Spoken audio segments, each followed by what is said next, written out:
Hello good morning all of you. मैं आजम sir, आप सबका स्वागत है हमारे यूट्यूब चैनल मैथ्स वाला में। पिछले क्लास में मैंने आप सबको बताए थे द्विघात समीकरण में एक्सरसाइज 4.2। आज मैंने उसके आगे एक्सरसाइज 4.3 बताने जा रहा हूँ, जिसमें क्वेश्चन जो है बहुत इंपॉर्टेंट सब क्वेश्चन है। इस विधि में आपको द्विघात समीकरण के मूल निकालने की जो तीनों विधि बताए थे मैंने कि तीन विधि होते हैं, गुणनखंड विधि, पूर्ण वर्ग विधि और सूत्र विधि, फॉर्मूला विधि। तो इस एक्सरसाइज में मैंने आपको तीनों विधि बताएंगे बारी बारी से, इसलिए आप सब हमारे साथ वीडियो में अंत तक पेशेंस के साथ बने रहिएगा। अगर वीडियो अच्छा लगेगा तो चैनल को लाइक और सब्सक्राइब जरूर कीजिएगा। चलिए बिना देरी के स्टार्ट करते हैं। आप सब ध्यान से देखिएगा। पहला है एक्सरसाइज 4.3 का पहला क्वेश्चन है, निम्न द्विघात समीकरणों के मूल का अस्तित्व हो। यानी मूल का सबसे पहले आप अस्तित्व चेक करेंगे। हालांकि ये अस्तित्व वाला क्वेश्चन आपको पूछना चाहिए था, इसका आगे वाला एक्सरसाइज में इस प्रकार के क्वेश्चन आएंगे, लेकिन यहीं पे पूछ दिया इसी जगह तो। लेकिन हम लोग कोशिश करेंगे इसको हल करने का, जानने का। अस्तित्व हो तो उन्हें पूर्ण वर्ग बनाने की विधि से हल करें। कहने का मतलब यह है कि सबसे पहले हम चेक करेंगे कि यह द्विघात समीकरण का अस्तित्व है या नहीं। अब कैसे अस्तित्व जानेंगे बताएंगे, अभी आपको समझ में आएगा। अगर अस्तित्व में है तब उसको हम पूर्ण वर्ग बनाने की विधि से हल करेंगे। बहुत ही इजी क्वेश्चन है, अगर आप ध्यान दीजिएगा तो समझ में आ जाएगा, तो बहुत अच्छे से बना सकते हैं एग्जाम में। हाँ, ये भी बात है कि आपको एक क्वेश्चन हर साल देखते हैं कि अब पूछा जाता है, वो भी 5 नंबर का, इसलिए आप ध्यान से देखिएगा। लॉन्ग क्वेश्चन थोड़ा सा है लेकिन आसान है, इसलिए आप अच्छे से पढ़िएगा, ध्यान दीजिएगा, आपका 5 नंबर हल हो जाएगा। अभी देखिए क्या कर रहा है, 2x² - 7x + 3 = 0 दिया हुआ है। ये क्या द्विघात है, दो घात है। सबसे पहले इसमें देखिए, आप हम पढ़ाए थे आपको द्विघात समीकरण का जो होती है वो होती है ये ax² + bx + c = 0। अब देखिए यहाँ पे ax² मतलब x² का गुणांक को a कहते हैं। a यहाँ पे क्या है, a = 2 और x के गुणांक को b कहते हैं, b = -7 और अचर पद को c कहते हैं, मतलब 3। अब यहाँ पे होती है, चूंकि d का मान होता है, d बराबर फॉर्मूला होती है b² - 4ac। इसको याद कर लेना, इसको बोलते हैं डिस्क्रिमिनेंट मतलब विवेचकर बोलते हैं। तो ये क्या हुआ, b का मान यहाँ पे कितना है भैया, -7 का स्क्वायर -4, जो वैल्यू है, मान है, उसको बैठा देना। सिर्फ 4 था, 4 लिखे। a का मान यहाँ पे 2 है, 2 लिख दिए। c का मान कितना है, 3 है, लिख दिए। अब देखिए 7 - 7 का स्क्वायर मतलब क्या हुआ, 49 मतलब 49 माइनस 4 × 12 × 24 आया मेरा कितना, ये आया 25। 7 का 49, 4 a यहाँ पे इतना है, 2 है, 4 दूनी 8 दिया 24। इसको जब घटाएंगे तो 25 मतलब क्या हुआ, 0। यानी चूंकि इसलिए d का मान क्या हुआ, ग्रेटर देन 0। हम जानते हैं कि अगर d का मान 0 होता है तब हम कह सकते हैं अतः दिए गए समीकरण का मूल जो होगा, यहाँ पे मूल वास्तविक एवं असमान होगी। अब ये कैसे होता है आपको बताएंगे। 3 विधि है इसमें। अगर d का मान ग्रेटर देन 0 होगा तो उसका मूल वास्तविक और असमान होगा। 2 का मूल होगा लेकिन वास्तविक होगा, अलग अलग होगा। ये तो हमको पता चल गया कि इसका मूल निकल रहा है। अब हम इसको द्विघात समीकरण को हल करेंगे। कौन विधि से, पूर्ण विधि से। इसमें क्या करेंगे हम, जो समीकरण मेरा दिया हुआ था इसको करेंगे कि दोनों तरफ, अब लिखेंगे यहाँ पे, अब दोनों तरफ 2 से भाग देने पर। अब यहाँ पे आप सोचिएगा 2 से ही भाग क्यों दे रहे हैं भाई, 2 से इसलिए भाग दे रहे हैं, आपका पर्पस होना चाहिए कि x² का कोफिशिएंट जो यहाँ पे गुणांक है 2 है, इसको फ्री करना। अब फ्री करने के लिए 2 से भाग देंगे, ये फ्री हो जाएगा। क्या बच जाएगा यहाँ पे, x², यहाँ पे 2 से भाग देंगे तो -7/2 का x, और यहाँ पे जाएगा 3/2 = 0। अब आप लाइए a - b का होल स्क्वायर के फॉर्म में। अब यहाँ पे लिख सकते हैं इसको x² - 2, a यहाँ पे x है मतलब x, b यहाँ पे बनाएंगे हम 7/4। मतलब कहने का मतलब है कि इस पार्ट को आपको इस प्रकार तोड़ना है कि वही आ जाए, कोई फर्क नहीं पड़े। आप देखिए ध्यान से, इसको हम यहाँ लिए, इसको 2 से भाग दे देंगे, कटाएंगे इसको, कितना 7/2 है, माइनस है, x है, कोई फर्क पड़ा। अब इसको जो 7/4 आया, इसको आप एक बार 7/4 को स्क्वायर करके जोड़ दीजिए, एक बार 7/4 को स्क्वायर करके घटा दीजिए। ये आपको यहाँ पे एक्स्ट्रा काम करना पड़ा। क्यों, इसको जोड़ घटा कोई फर्क पड़ेगा, इसको 2 - 2 0, वही हुआ, इतना का स्क्वायर माइनस इतना का स्क्वायर 0। लेकिन यहाँ पे ये काम हमको करना है। क्यों करना है वो भी आपको समझ में आ जाएगा, अगला लाइन में देखिए आपको समझ में आएगा। ऐसा इसलिए किए, यहां से लेके आप कहां तक, यहां तक आप ध्यान से देखिए, ए स्क्वायर माइनस 2ab, बी यहाँ पे ये प्लस बी स्क्वायर, क्या क्या होता है फॉर्मूला, ए माइनस बी का होल स्क्वायर। अब यहाँ पे क्या बचा भैया, ये बचा 49 प्लस बटे 16 प्लस 3/2। अब एक लाइन आप कर सकते हैं इसको, x माइनस 7/4 का होल स्क्वायर, इसको ये साइड लाएंगे, अब सॉरी बराबर 0, ये साइड लाएंगे क्या हो जाता है 49 16 माइनस 3/2, यानी जो प्लस था माइनस, माइनस था तो प्लस। एक लाइन और लिखे, x/7/4 का होल स्क्वायर बराबर, इसको एलसीएम लेंगे 16, ये कितना होगा 49 माइनस 24, 8 8 दिया 24। इस बार ये इसका काम खत्म हो जाएगी। अब देखिए आप कितना होगा 25 16।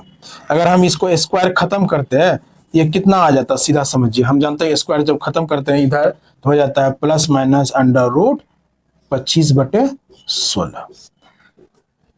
इसलिए x माइनस 7/4 बराबर हो जाएगा प्लस माइनस 5/4।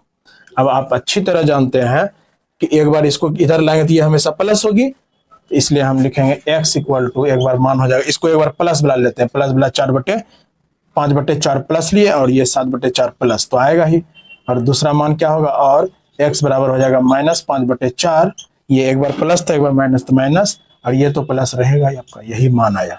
इसलिए मूल बराबर आपका आ गया बेसिकली, इसको जब जोड़ेंगे तो 4 एलसीएम होगा 7 5, 12/4 मतलब 3, और इसको जब जोड़ेंगे तो कितना हो जाएगा 1 मतलब 2, यानी कि 2/4, 2 लिख ही देते हैं, चलिए 2/4 बराबर 1/2, यानी फाइनली आया 3 और 1/2, यही मेरा आंसर है, मूल आया। आई थिंक आपको समझ में आया होगा, कोई दिक्कत परेशानी, सिर्फ आपको मोटो यही रहना चाहिए कि इस जगह इसको एक्स स्क्वायर को फ्री करना है, फ्री करने के बाद यहाँ पे इस प्रकार एडजस्ट करना है कि एक बार इसको स्क्वायर करके जोड़ना है, एक बार घटाना है, बाकी हो जाएगा। आई थिंक आपको कोई दिक्कत नहीं। सेकंड नंबर क्वेश्चन देखिए, अब देखिए इसको बनाने में आपको आई थिंक जो भी डाउट और रहा होगा इसमें क्लियर हो जाएगा, आप ध्यान से देखिएगा। और कुछ डाउट रहा होगा पहला क्वेश्चन में तो सेकंड नंबर क्वेश्चन में क्लियर हो जाएगा। सबसे पहला हम क्या बताए थे, एक्स स्क्वायर को फ्री करना है, फ्री करने के लिए यहाँ पे 2 है तो 2 से क्या करेंगे, दोनों तरफ 2 से भाग देने पर। अब ध्यान से देखिए भाई, दोनों तरफ 2 से भाग दें, यहाँ तो 0/2 मतलब 0, यहाँ पे क्या हो जाएगा x square plus x/2 minus 4/2 मतलब 2 बराबर 0, फ्री हो गया। अब ये देखिए a प्लस बी का होल स्क्वायर के फॉर्म है, यहाँ प्लस है तो एक्स स्क्वायर प्लस 2a, यहाँ पे x है प्लस इंटू बी होता है, 2ab होता है ना, 4 लिखेंगे तो कोई दिक्कत होगा, 2 यही आ जाएगा, प्लस यहाँ पे 1/4 का अपने मन से स्क्वायर, 1/4 का अपने मन से घटाओ, यानी एक बार जोड़ एक बार घटाओ, यहाँ पे -2 जो था उसको रख दिया। आई थिंक कोई परेशानी नहीं। अब यहाँ से आपका बात जो बनाना था वो बन ये गई कि x प्लस 1/4 का होल स्क्वायर हो गया, a square plus 2ab plus b square. यहाँ अब इसको हम वो साइड फेंक देंगे तो ये माइनस है तो इधर आएगा प्लस 1/16 और ये +2। ध्यान से देखिए x प्लस 1/4 का होल स्क्वायर, यहाँ पे एलसीएम लेंगे तो कितना होगा 16, 1 प्लस 32। एक लाइन और देखिए यहाँ पे x प्लस 1/4 का होल स्क्वायर, अब यहाँ पे देखिए कितना हो जाएगा 33, 32 प्लस 1 33/16। इसको यहाँ पे ले लेते हैं, इसलिए x प्लस 1/4 बराबर स्क्वायर इधर आएगा रूट हो जाएगा, रूट में that means plus minus under root 33/16,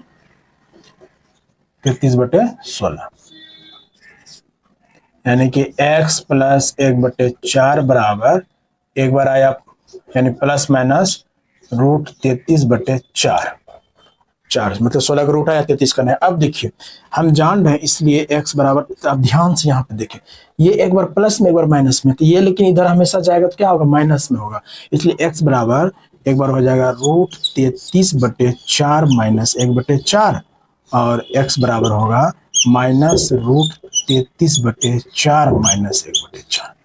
इसलिए मेरा जो मूल होगा, मूल बराबर आप देखिए यहाँ पे क्या होगा एलसीएम 4 लिख देंगे और यहाँ पे क्या हो जाएगा रूट 33 माइनस 1/4 और यहाँ पे माइनस रूट 33 माइनस 1/4। यही आपका क्या हुआ आंसर आया। ये बटे मतलब दोनों में है, आई थिंक आपको कोई दिक्कत नहीं होनी चाहिए। सिर्फ यहीं पे है आपको एक्स स्क्वायर से फ्री करना है, इस जगह आपको अरेंज करना है, बाकी सब तो ईजी है। आई थिंक आपको समझ में आया होगा। चलिए तीसरा नंबर क्वेश्चन है 4x square plus 4√3x plus 3 बराबर 0। मैंने सबसे पहले क्या बताया था कि हमें सबसे पहले करना है कि एक्स स्क्वायर का गुणांक को फ्री करना है। यहाँ 4 है तो 4 को हटाना है। क्या लिखेंगे? दोनों तरफ 4 से भाग देने को।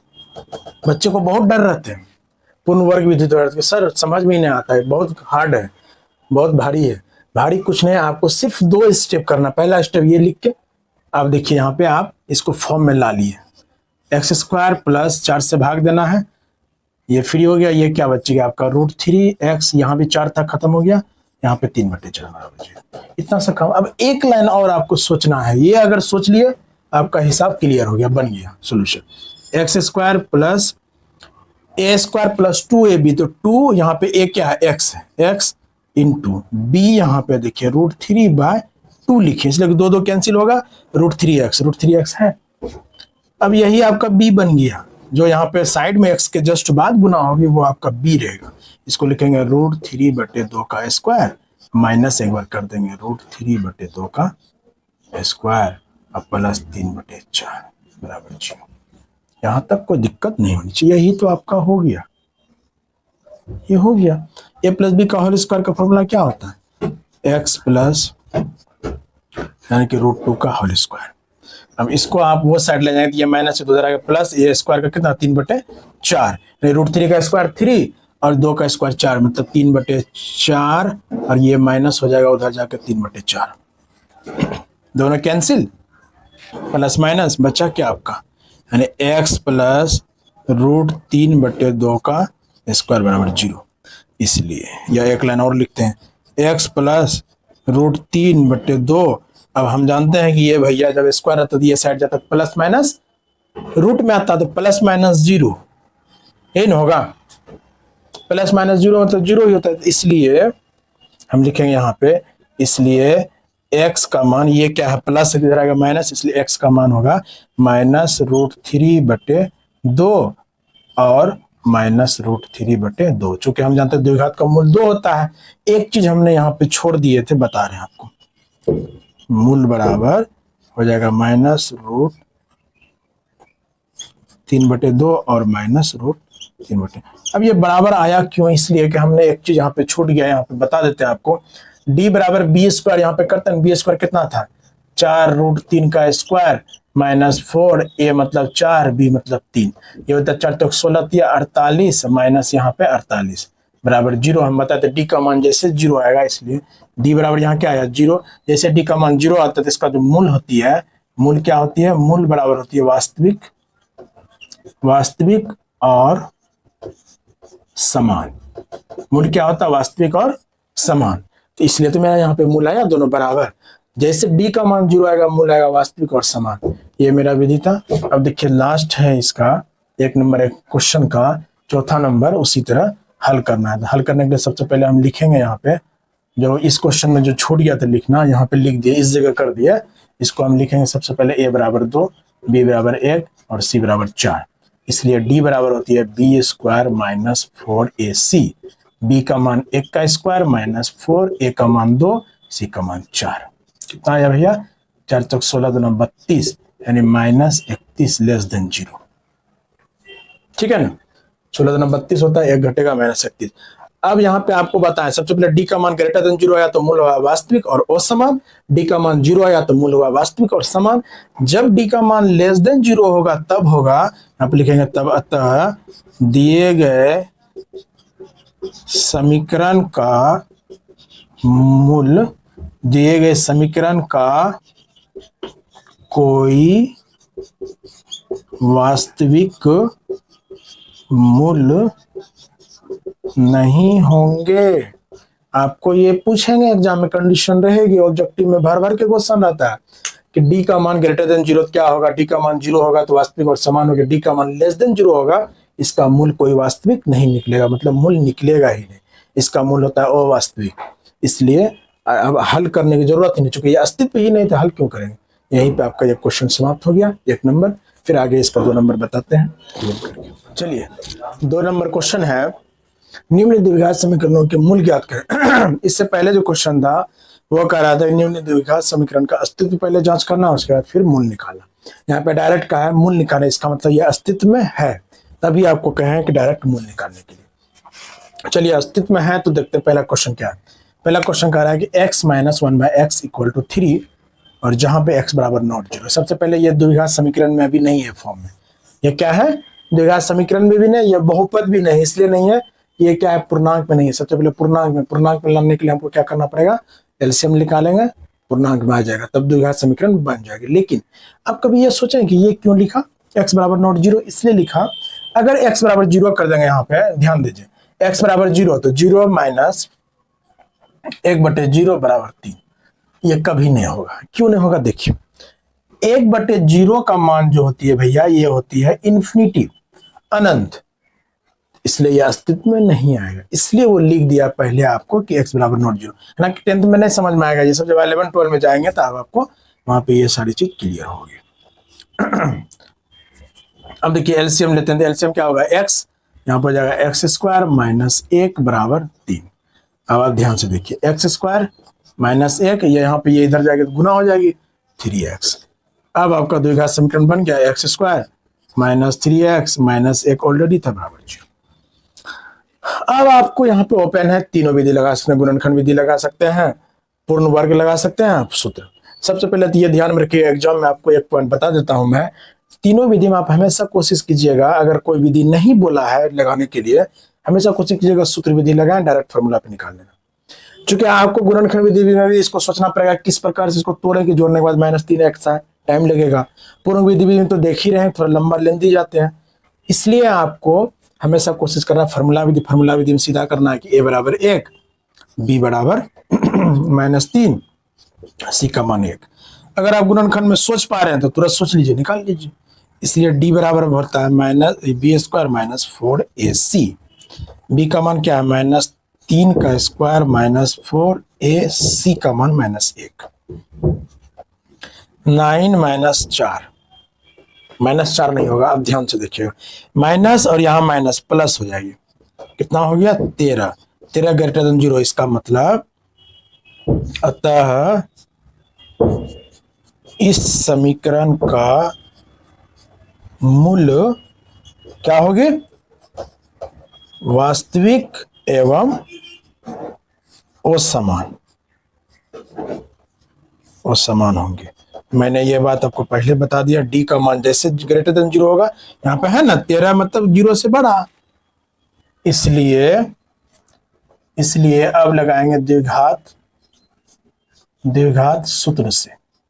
द्विघात सूत्र है x equal to -b plus minus √b² minus 4ac। अगर आप चाहते तो इसको लिख देते हैं, और क्या बताएं, √b² माइनस 4ac लिख देते हैं √d, चूंकि d का मान होता है b² माइनस 4ac। चलिए देखिए आप -b का मान कितना है? माइनस लगाएंगे जो फॉर्मूला में है। अब b का मान जितना है उसको लिखें। b का मान देखिए कहाँ पे, यहाँ पे है -3 प्लस माइनस √, अब b² माइनस 4ac का मान यहाँ पे निकाले हैं 13 आया है, मतलब √13 बाय 2। a का मान कितना है भैया? a का मान 1 है, तो x बराबर हो जाएगा, यहाँ पे देखिए माइनस गुना -3 प्लस माइनस √13/2। इसलिए x बराबर हो गया 3 प्लस, एक बार प्लस माइनस एक बार प्लस को लिखेंगे तो क्या हो जाएगा? √13/2, और x बराबर हो जाएगा 3 माइनस √13/2। यही आपका क्या हुआ? आंसर, मतलब मूल निकला। यही तो बिल्कुल आसान था, इसमें कोई बड़ी बात नहीं। आइए 2 नंबर क्वेश्चन का जो है दूसरा नंबर है 1/x plus 4 minus 1/x minus 7 equal to 11/30, जहां पे कहा है x बराबर नॉट -4 और नॉट 7। अब देखिए नॉट -4 मतलब बराबर नहीं है -4, अगर यहाँ पे -4 लगेगा तो 1/0 जो इन्फिनिटी हो जाएगा। अगर यहाँ पे हम x के जब 7 रखेंगे तो 1/7 माइनस 7 क्या हो जाएगा? 0, मतलब 1/0। ये भी डिफाइंड नहीं होगा, इसलिए वो लिख दिया है आपको पहले। चलिए सबसे पहले आप यहाँ पे ये देखिए कि द्विघात में नहीं है, तो इसलिए इसको द्विघात बनाने के लिए हम क्या करेंगे? थोड़ा सा हाथ पैर चलाएंगे। हाथ पैर चलाने का मतलब है कि इसको एलसीएम लेंगे। एलसीएम मतलब x + 4 गुना x - 7। अब देखिए x+4 यहाँ पे है तो क्या बचेगा, ये बचेगा, भाग देने के बाद इससे भाग दिया जाता है हर से, ये बचेगा, इसको अंश से गुना, x से गुना मतलब x माइनस 7 माइनस इसमें इससे भाग दें तो क्या बचेगा, x+4 बराबर 11/30। अब आप देखिए x यहाँ पे प्लस में, यहाँ x माइनस में, दोनों कैंसिल, बचा क्या, -7 और -4 -11 इसको गुना कर देते हैं, क्या हो जाएगा, x गुना x², फिर -7x, फिर यहाँ पे 4 इंटू एक्स कितना हो जाएगा, 4x, और यहाँ प्लस और माइनस 28, 7 चौके 28, 11/30। अब एक कम करते हैं, ये 11 ऊपर ऊपर कैंसिल होता है, जब भी इस प्रकार के रहते हैं तो ऊपर से ऊपर कटती है, नीचे से नीचे को। अब यहाँ ऊपर में क्या बचा, माइनस है, यहाँ बचा 1/30, इसको यहाँ से गुना करेंगे तो x², और ये भैया क्या हो जाएगा, -3x, -28, और ये यहाँ पे -30, इसको नीचे वाले को इससे गुना किया, -1 कटने के बाद -1 बचा है। अब देखिए x² -3x, यहाँ ध्यान से देखिएगा, -28 है, इसको ये साइड लाएंगे तो +30 होगा, जब घटाएंगे क्या होगा, 2 होगा, 0। कैसे हुआ ये समझिए, -28 इधर लाएंगे +30 तो घटने के बाद 2। अब अगर आपको दिमाग अगर चल रही है, नहीं तो लिख देते हैं यार, लो -28 + 30 बराबर 0, इसलिए x² -3x + 2 बराबर 0। देखिए यहाँ पे आप x² अगर यहाँ पे देखिए पहला और दूसरा का गुना क्या होगा, 2 को हम इस प्रकार -3 को तोड़ें, इस प्रकार तोड़ सकते हैं, -x + 2 बराबर 0। जोड़ने के बाद -3x, गुना करने के बाद क्या होगा, 2x² हो रहा है ना, x² गुना 2x²। अब देखिए आप x को मान लेंगे तो x - 2, और यहाँ पे माइनस क्या लें, 1 को मान ले लेते हैं तो x - 2, गुना करने के बाद ये -x और +2, क्या हो गया, x - 2 गुना x - 1 बराबर 0। फिर देखिए आप, हम क्या बताए थे, एक बार x - 2 बराबर 0 और एक बार x - 1 बराबर 0, इसलिए x बराबर 2, और ये जब उधर जाएगा माइनस वाला तो x बराबर 1, इसलिए मेरा जो फाइनली मूल आएगा 1 और 2, यही मेरा आंसर हो गया। आई थिंक आपको समझ में आया होगा, कोई डाउट नहीं होनी चाहिए। इसके आगे फिर देखिए, चौथा नंबर है, क्वेश्चन है, आज के इस क्लास का लास्ट क्वेश्चन है, आप ध्यान से देखिएगा। कहता 3 वर्ष पूर्व मतलब होता है पहले, रहमान की आयु का व्युत्क्रम मतलब तो उल्टा, व्युत्क्रम मतलब अगर किसी का आयु 10 वर्ष है उसका उल्टा 1/10 व्युत्क्रम, और अब से 5 वर्ष बाद, पश्चात मतलब बाद, आयु के व्युत्क्रम का योग मतलब जोड़ 1/3 है, तब कहता है रहमान की वर्तमान आयु ज्ञात कर। चलिए उसका वर्तमान आयु ज्ञात करने की कोशिश करते हैं। आप ध्यान से देखिएगा, माना कि क्या करेंगे, माना कि रहमान की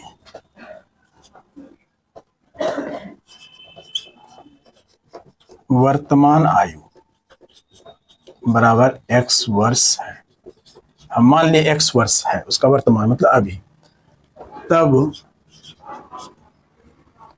3 वर्ष, तब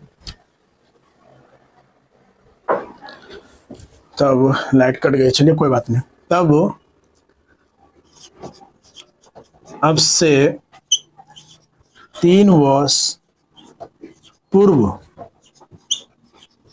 रहमान की आयु, अब ध्यान से देखिए, अभी उसका वर्तमान आयु 3 वर्ष था, आपसे 3 वर्ष पूर्व, जैसे 2025 से इससे 3 वर्ष पूर्व क्या हो जाएगा, 3 साल इसको घटा देंगे तो 22 साल हो जाएगा। तो उसी प्रकार यहाँ पे क्या हो जाएगी, 3 वर्ष घटाना मतलब x - 3 वर्ष, यानी 25 - 3 करना है। अगर वर्तमान आयु 25 वर्ष है तो उसमें 3 वर्ष घटेगा, उसी प्रकार x वर्तमान आयु तो उसमें 3 वर्ष घटा देना होगी, और 5 वर्ष पश्चात रहमान की आयु बराबर क्या हो जाएगा, x + 5 वर्ष होगी, ये इसका आयु होगा। अब देखिए प्रश्नानुसार,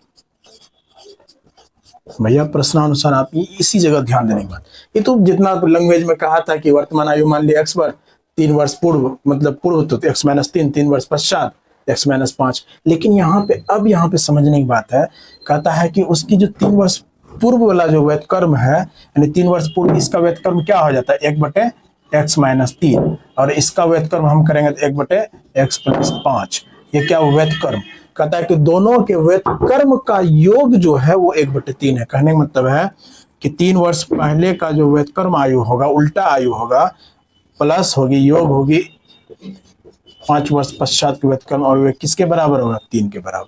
यही कह रहा था। ये तो नहीं है मेरा द्विघात में, तो इसलिए इसको हम एलसीएम लेंगे, x-3 और यहाँ पे x+5। ये जब भाग देंगे तो ये बचेगा क्या, x+5 प्लस यहाँ पे x-3 बराबर 1/3।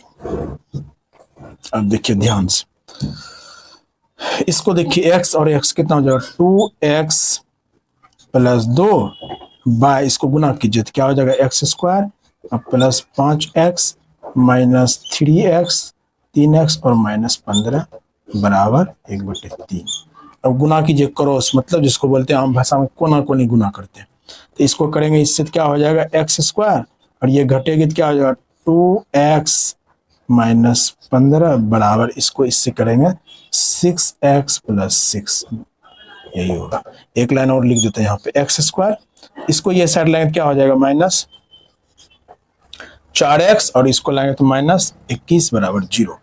अब देखिए, अब इसको हम फाइनली तोड़ेंगे, क्या होगा, x², 7 को 21 ने आया है, 21 को तोड़ेंगे क्या हो जाएगा, 21 को 3 से भाग दीजिए, 7 या 21। अब इसको अरेंज कीजिए, लिख सकते हैं कि -7x प्लस 3x माइनस 21 बराबर 0।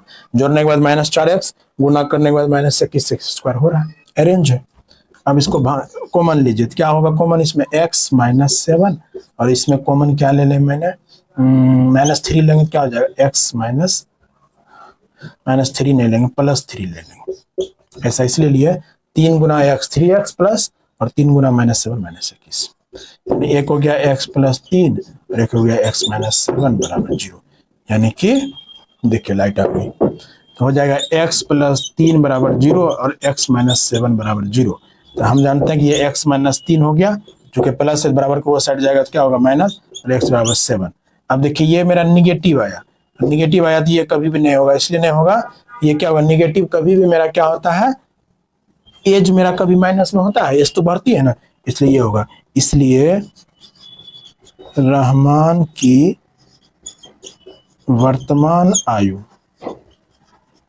बराबर 7 वर्ष। यही आपका आंसर हुआ। आई थिंक आपको समझ में आया होगा। आज का क्लास यहीं पे समाप्त करते हैं। Thank you.